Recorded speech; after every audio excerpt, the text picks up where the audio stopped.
আসসালামু আলাইকুম।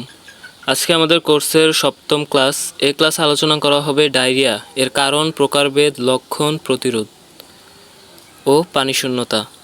ডায়রিয়া একটি সাধারণ সমস্যা যা সব বয়সী মানুষেরই হতে পারে। এটি মূলত অন্ত্রের সংক্রমণ বা অন্যান্য কারণে ঘন ঘন পাতলা পায়খানা হওয়াকে বোঝায়।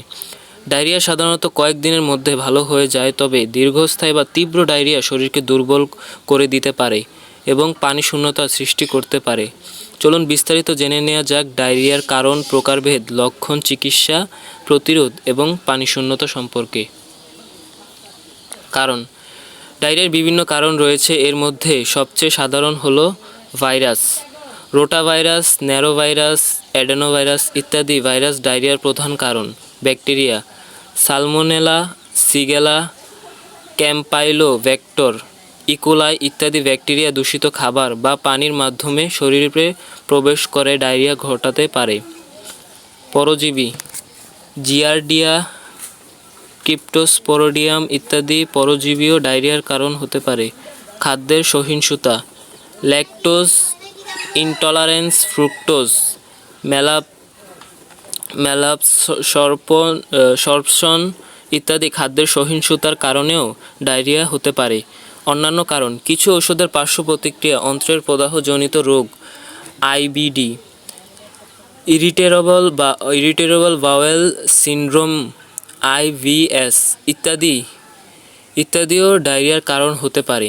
প্রকারভেদ, ডায়রিয়াকে প্রধানত দুই ভাগে ভাগ করা যায়। তীব্র ডায়রিয়া, এটি সাধারণত 1 থেকে 2 দিন স্থায়ী হয় এবং নিজে থেকেই ভালো হয়ে যায়। দীর্ঘস্থায়ী ডায়রিয়া, এটি 4 সপ্তাহ বা তার বেশি সময় ধরে স্থায়ী হয় এবং এর জন্য চিকিৎসা প্রয়োজন হতে পারে। লক্ষণ, ডায়রিয়ার সাধারণ লক্ষণগুলো হলো ঘন ঘন পাতলা পায়খানা, পেট ব্যথা বা খিঁচুনি, বমি বমি ভাব বা বমি, জ্বর, রক্ত পায়খানা, পানিশূন্যতা।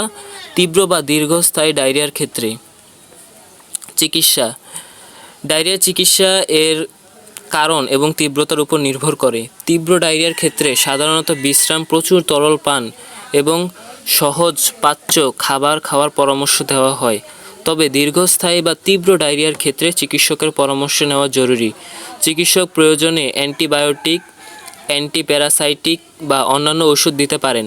প্রতিরোধ, ডায়রিয়া প্রতিরোধের জন্য কিছু সহজ উপায় রয়েছে, যেমন সাবান পানি দিয়ে ভালো করে হাত ধোয়া, বিশেষ করে খাবার খাওয়ার আগে এবং পরে, টয়লেট ব্যবহারের পরে এবং বাচ্চাদের ডায়পার পরিবর্তন করার পরে। নিরাপদ পানি পান করা এবং দূষিত খাবার এড়িয়ে চলা। ভ্রমণের সময় সতর্কতা অবলম্বন করা এবং দূষিত পানি পান বা খাবার এড়িয়ে চলা। পানিশূন্যতা, ডায়রিয়ার ফলে শরীর থেকে প্রচুর পানি এবং লবণ বের হয়ে যায়, যা পানিশূন্যতা সৃষ্টি করতে পারে। পানিশূন্যতা একটি গুরুতর অবস্থা, বিশেষ করে শিশু এবং বয়স্কদের ক্ষেত্রে।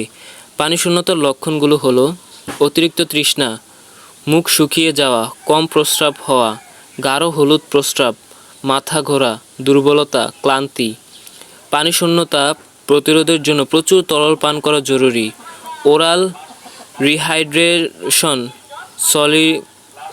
সলিউশন ORS পানিশূন্যতা প্রতিরোধে সবচেয়ে কার্যকর।